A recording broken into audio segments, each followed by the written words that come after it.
오늘 우리 오후 찬양팀, 우리 필그림교회 찬양팀 맞죠? 아주 너무 그냥 은혜스럽게 해가지고 어디서 빌려온 찬양팀인가 왜 이렇게 잘하나 했더니 필그림 찬양팀 맞네요 보니까. 오늘 우리 교사들 특성했는데 우리 필그림교회 교사들 맞습니까? 그냥 얼마나 찬양을 잘하는지 너무 은혜 많이 받았습니다. 우리 오전 예배 찬양팀, 또 금요일 찬양팀, 또 오늘 우리 교사들 너무너무 수고하시는 그런 우리 귀한 우리 청년들, 우리 선생님들입니다. 우리 귀한 분들 다시 축복하는 마음으로 우리 크게 박수 한번 하도록 하겠습니다.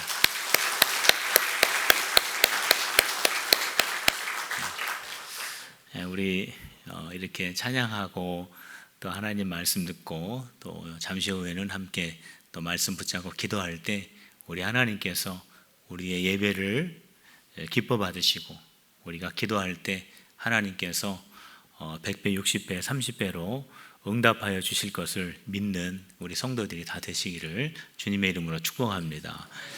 오늘 우리가 읽은 이 말씀은 사실 사도행전 7장 1절부터 53절까지가 스데반의 설교 전문이 되겠습니다. 그런데 1절부터 7절까지만 우리가 함께 읽었는데 우리가 함께 볼 말씀은 53절까지의 말씀을 우리 함께 보도록 하겠습니다. 이 스데반이 공회에 붙잡혀간 그러한 장면입니다. 거기에서 설교를 하는 그러한 내용이죠. 스데반이 잘못을 했기 때문에 공회에 붙잡혀간 것이 아니라 거짓 증언자들이 모함을 해서 스데반이 공회에 서게 됩니다. 거기 보면은 대제사장이 스데반 집사에게 이 사람들의 말이 맞느냐라고 질문을 합니다. 이 사람들이 누굽니까? 거짓 증언자들이죠. 모함해서 스데반을 고소를 했는데 이 사람들이 하는 말이 맞느냐라고 그렇게 질문을 하죠. 1절에 보면은 대제사장이 이르되 이것이 사실이냐. 이 말을 들었을 때 스데반 집사가 그 말은 거짓말입니다 라고 대답을 하지 않습니다.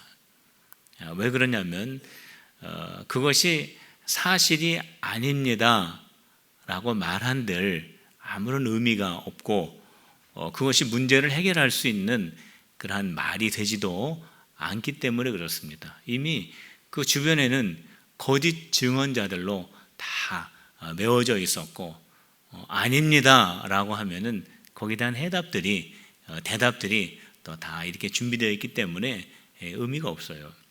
그래서 스데반 집사는 거기에서 아닙니다, 그거는 거짓말입니다 라고 하는 말 대신에 이스라엘의 역사를 설명을 해줍니다. 이스라엘의 역사 속에서 하나님이 어떻게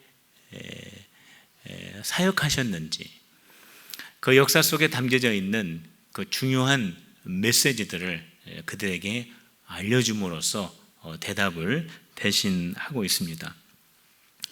먼저는 아브라함부터 요셉까지의 그러한 그 역사에 대해서 말씀하고 있는데 이것은 이 족장들을 중심으로 한 그러한 내용입니다. 하나님께서 아브라함을 부르시고 아브라함에게 가나안 땅을 약속하시고 가나안 땅에 들어오기 전에 400년 동안 나그네가 되게 하시고 또 거기에서 하나님이 나오게 하셔서 가나안 땅에 이르게 할 것이다 라고 하는 그 족장들에게 주셨던 그 축복의 약속을 그렇게 말해줍니다. 스데반 집사는 이스라엘이 어떻게 시작이 되었는가를 말해주고 있습니다. 이스라엘은 하나님의 축복으로부터 시작이 되었다라고 하는 것을 말합니다. 아브라함은 자식이 없었습니다. 땅도 없었습니다. 그러나 하나님께서 아브라함에게 별과 같은 후손들을 약속하시고 그 후손들이 이 땅, 지금 유대인들이 서 있는 이 땅의 주인이 될 것이다 라고 하는 그런 축복의 약속을 해 주심으로 해서 이스라엘이 가나안 땅에 거주민들이 될 수 있었다. 그러니까 이스라엘은 어떻게 시작이 되었느냐? 하나님의 축복으로 시작이 되었다. 이스라엘이 있어야 할 것은 하나님의 축복이다. 지금도 이스라엘이 하나님의 축복 속에 있다라고 하는 것을 지금 말해주고 있는 겁니다. 성도 여러분, 우리의 근본이 어디이냐면 하나님의 축복인 것을 여러분들 깨달으시기를 주님의 이름으로 축복합니다. 저와 여러분들의 시작이 어디냐면요, 하나님의 축복이에요. 왜 그러냐면은 아담과 하와를 창조하시고 하나님께서 뭐라고 말씀하셨냐면은 너희는 생육하고 번성하고 땅에 충만하고 땅을 정복하고 바다의 물고기, 하늘의 새와 땅에 움직이는 모든 생물을 다스리라 축복해 주셨어요. 하나님께서 아담과 하와를 창조하시고 그들에게 제일 먼저 하신 말씀은 축복해 주셨습니다. 성도 여러분, 저와 여러분들의 근본은 어디 있냐면 하나님의 축복입니다. 그 축복은 여전히 유효합니다. 하나님께서 저와 여러분들을 지금도 축복하고 계십니다. 그 축복을 누리시고 그 축복을 나누시고 그 축복 속에 살아가는 저와 여러분들이 되시기를 주님의 이름으로 축원합니다. 그 다음에는 요셉이 애굽에서 총리가 되어지는 그 사건을 소개합니다. 요셉이 애굽으로 팔려갑니다. 애굽에서 총리가 되죠. 그리고 총리가 된 요셉은 가족들을 애굽으로 다 이주시켜서 그렇게 해서 이스라엘 백성들이 애굽에서 흥왕하게 됩니다. 번성하게 됩니다. 요셉이 초청한 가족은 75명이었지만 그들이 나갈 때는 정말로 수백만의 그 사람들이 되어서 애굽을 나가게 되죠. 왜 하나님께서 요셉에게 꿈을 주시고 아주 하나님의 좋으신 그 비전을 주시고 왜 요셉을 애굽에 팔려가게 하셨을까? 그거는요, 애굽에서 노예가 되도록 하기 위해서입니다. 하나님께서 왜 요셉을 노예가 되게 하셨을까? 그것은 요셉을 감옥에 들어가게 하시기 위해서입니다. 왜 하나님께서 요셉을 감옥에 들어가게 하셨을까? 요셉이 바로 왕을 만나야 하기 때문에 그렇습니다.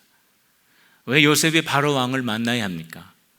요셉이 이스라엘 조상들을 애굽으로 이주시키도록 하기 위해서입니다.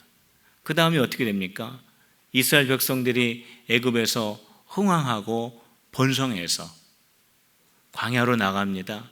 광야에서 가나안에 정착합니다. 거기에서 이스라엘이 생깁니다. 거기에서 예수 그리스도가 탄생하십니다. 그리고 예수 그리스도가 우리를 위해서 십자가에 죽으시고 온 인류가 구원받는 하나님의 역사가 완성이 됩니다. 그러니까 요셉 한 사람을 통하여서 하나님의 역사를 완성하셨습니다. 요셉의 모든 삶의 순간들은요, 하나도 버릴 것이 없는 시간들이었어요.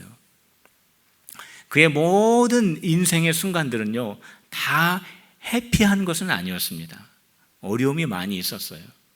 그러나 하나님께서는 그런 모든 순간들을 통하여서 하나님의 역사를 이루는 귀한 시간들로 사용하셨습니다. 성도 여러분, 저와 여러분들의 모든 순간들은 참 귀한 순간인 것을 믿으시기를 바랍니다. 우리 모든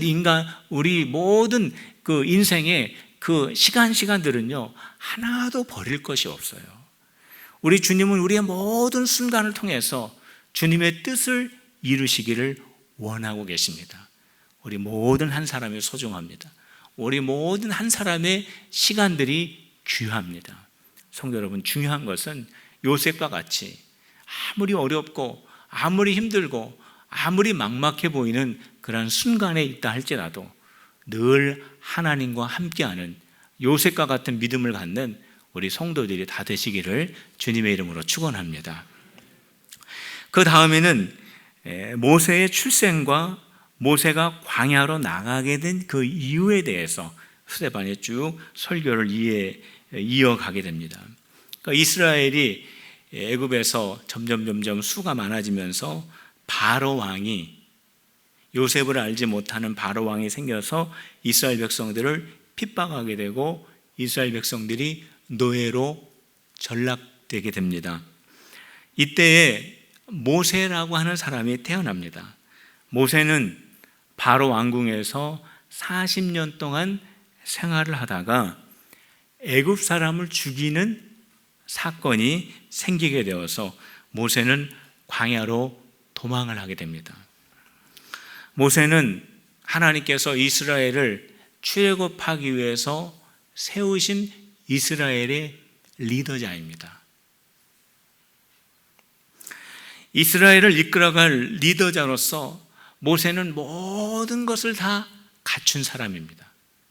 모세는 이스라엘을 이끌어가기 위해서 그런 이스라엘 사람이었습니다. 모세는 애국과 대항하기 위해서 바로 왕궁에서 40년 동안 교육받고 훈련받은 경험을 가지고 있는 사람입니다. 그런데 이 모든 것이 다 갖추어져 있는 것 같지만 모세에게 한 가지 더 필요한 것이 있었어요. 그것이 무엇이냐면 광야의 경험입니다. 이스라엘 백성들을 이끌고 가나안 땅에 가기까지는 광야를 통과해야 하기 때문에 모세에게는 광야의 경험이 필요했습니다. 광야는 사람이 살 수 있는 것이 아닙니다. 광야는 길이 없습니다. 광야 속에서는 외롭습니다. 광야는 고통을 주는 곳입니다. 이거는 다른 말로 말하면 오직 하나님만 바라봐야 하는 것이 광야입니다. 하나님께서 이스라엘 백성들을 이끌어가는 그 모세를 훈련시키기 위해서 마지막 그 과정이 무엇이었냐면 모세에게 광야를 허락하셔서 모세가 그 광야 속에서 오직 하나님만 바라보는 이스라엘의 리더자가 되기를 원하셔서, 그래서 하나님께서 모세를 광야로 보내셨습니다. 성도 여러분, 광야는 힘든 곳입니다. 광야는 외로운 곳입니다. 광야는 아무것도 할 수 없는 것처럼 보이는 것이 광야이지만 광야는 하나님이 어떠하신 분인가를 철저하게 경험할 수 있는 것이 또 광야이기도 합니다. 광야에 있을 때 하나님을 마음껏 경험하는 우리 필그림의 성도들이 다 되시기를 주님의 이름으로 축원합니다. 광야가 있다라고 하는 것은 사명이 있다라는 겁니다. 모세를 왜 광야로 보냈겠어요? 바울을 왜 광야로 보냈겠습니까? 예수님을 왜 광야로 보냈겠습니까? 왜 세례 요한을 광야로 보냈겠습니까? 왜 엘리야를 광야로 보냈겠습니까? 광야는 사명이 있다라는 뜻입니다. 여러분들 가운데 광야를 경험하는 분이 있다면 사명자인 것을 감사하시기를 바랍니다. 광야 다음에는 축복이 있습니다. 광야를 통과하고 가나안이 있기 때문에 그렇습니다. 그렇기 때문에 광야에 있을 때 만일 광야를 지나간다면 그 속에서 사명을 다시 한번 붙잡고 광야를 통과해서 주어지는 하나님의 그 놀라운 축복을 감당할 수 있도록 하나님을 경험하고 훈련받는 우리 필그림의 성도들 다 되시기를 주님의 이름으로 축복합니다. 하나님께서 이제 모세를 애굽에 보낸 사건을 스데반 집사는 말합니다. 모세가 애굽으로 들어가기 전에 하나님께 소명을 받습니다. 광야에서 40년 동안 생활을 하게 됩니다. 어느 날 가시 떨기 나무 속에서 불이 붙었는데 그 불 속에서 하나님께서 모세를 애굽으로 보내셨습니다. 모세가 어떤 사람입니까? 애굽에서 거절당한 사람입니다. 애굽 사람이 이스라엘 사람을 괴롭히니까 거들어주다가 애굽 사람을 죽였습니다. 그 다음날 가보니까 이스라엘 사람들까지 싸워서 그것을 말려주는데 동족인 이스라엘 사람들이 모세를 고마워할 줄 알았는데 하는 말이 지난번에 애굽 사람 죽인 것처럼 우리도 죽이려느냐? 우리가 언제 너를 우리의 재판관으로 삼았느냐? 모세를 거부했습니다. 모세는 애굽에서 거부당한 사람입니다. 동족들에게 거부당한 사람이 모세인데, 모세가 광야에서 40년을 생활하고 애굽으로 돌아와서 하나님의 그 사명을 감당하는데 기적이 일어납니다. 그리고 하나님의 말씀을 이스라엘 백성들에게 전해줍니다. 어떻게 모세에게 이러한 능력과 역사가 일어나게 되었는가? 가시떨기나무 속에 임재하셨던 하나님으로부터 능력을 받았기 때문이에요. 모세가 버림받았던 사람이고 그런 과거가 있었던 사람이고 바로의 그 왕궁에서 40년 동안 분리되어서 광야에서 정처 없이 살았던 그 모세가 어떻게 그렇게 놀라운 능력을 행하고 어떻게 그렇게 하나님의 말씀을 그렇게 대언하는 그 일을 할 수 있겠느냐라는 겁니다. 그것은 불꽃 가운데 임하신 하나님으로부터 능력을 받았기 때문입니다. 성도 여러분, 능력받는 필그림이 됩시다. 하나님으로부터 주시는 그 능력을 소유하는 필그림이 되시기를 주님의 이름으로 축원합니다. 우리 선생님들에게 이러한 하나님의 능력이 임하시기를 주님의 이름으로 축복합니다. 바로 그 능력 가지고 사역한 겁니다. 예수님의 제자들이 복음 전도자로 파송받을 때에도 예수님이 가장 먼저 그들에게 주셨던 것은 권능을 주셨습니다. 귀신을 쫓아내는 능력을 주셨습니다. 성령의 능력을 받은 거예요. 우리들이 주님의 일하기 위해서 가장 중요한 것이 뭐냐면 능력을 받아야 됩니다. 다른 말로 말하면 성령의 충만함을 받아야 됩니다. 성령의 충만함을 받지 않고는 절대로 주님의 일을 할 수 없습니다. 사랑하는 성도 여러분, 성령 충만 받아 주의 일에 쓰임받는 성도들이 다 되시기를 주님의 이름으로 축원합니다. 성령 충만을 받지 않고 주님의 일을 절대 못합니다. 하면은 안 됩니다. 하나님의 주시는 능력, 하나님의 주시는 은혜, 내가 예수님을 나의 구주로 만난 경험, 신앙 속에서 성장한 인격, 이런 모든 것들이 다 갖추어지고 그 안에서 예수 그리스도의 성품으로 성장한 준비된 그리스도인이 주님의 일을 해야 합니다. 우리가 2015년도 7월을 시작하면서 새 마음을 가지고 출발하자라고 말했지요. 그러나 성도 여러분, 구호로 되는 것이 아닙니다. 우리가 새롭게 출발하자, 우리가 새 마음으로 시작하자 말한다고 되는 것이 아닙니다. 성령 받아야 합니다. 능력 받아야 합니다. 성령 받고 능력 받기 위해서는요, 우리가 예배에 집중해야 돼요. 성도 여러분, 공예배에 마음을 다하는 여러분들이 되시기를 바랍니다. 새벽 예배, 수요 예배, 금요 예배, 구역 예배, 이런 모든 예배 가운데 여러분들 열심으로 모여서 그 속에서 하나님의 말씀으로 훈련받고, 우리가 제자반 모임을 지난 학기에 1차로 마쳤습니다. 이제 2차가 시작이 됩니다. 제자반에 등록하셔서 거기서 말씀 속에서 완전히 녹아지고 말씀으로 변화되고 말씀 속에서 내가 하나님을 만나고 거기서 성령 충만 받고, 그래서 주님의 귀한 일꾼들로 다 세워지시기를 주님의 이름으로 축복합니다. 하나님의 능력 받고 우리가 주의 일을 감당할 수 있습니다. 마지막으로 스데반 집사는 그런 말을 합니다. 거짓 증인들을 향해서 책망을 하죠. 51절을 한번 보시기 바랍니다. 우리 사도행전 7장 51절입니다. 스데반 집사가 설교를 쭉 하고 대답 대신에 이제 마지막으로 거짓 증인들 앞에서 이런 말을 합니다. 51절입니다. 시작. 목이 곧고 마음과 귀에 할례를 받지 못한 사람들아, 너희도 너희 조상과 같이 항상 성령을 거스르는도다.